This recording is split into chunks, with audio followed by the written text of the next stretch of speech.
बिस्मिल्लाहिर्रहमानिर्रहीम। सबसे पहले तो मेरा अगर चैनल सब्सक्राइब अब तक नहीं किया तो सब्सक्राइब कर लें, साथ लगे बेल आइकन को दबा के ऑल नोटिफिकेशन को ऑन कर दें। आज मैं शहबाज गिल के खिलाफ एहतजाज करूंगा और उनसे मुतालबा करूंगा कि वो मुझसे माफी मांगे।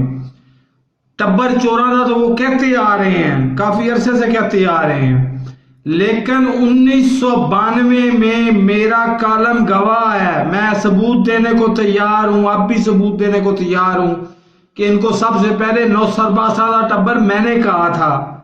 वो उन्होंने मेरा फिक्रा क्यों इस्तेमाल कर दिया आज ट्विटर पे कि ये टब्बर चोरादा भी है और नौसरबाजादा भी है। नौसरबाज तो मैं कहता आ रहा हूं 1992 से, मैंने बड़ी छितर परेड भी करवाई है इस पे, ये नौसरबाजा पे।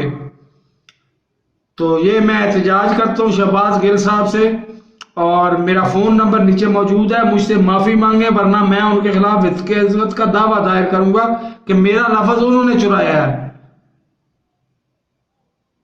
टब्बर फराडियां दा ते टब्बर नौसरबाजा दा मैंने कहा है पहले, ये वो क्यों ले गए हैं फिक्रा, मेरा फिक्रा। अल्लाह हाफिज।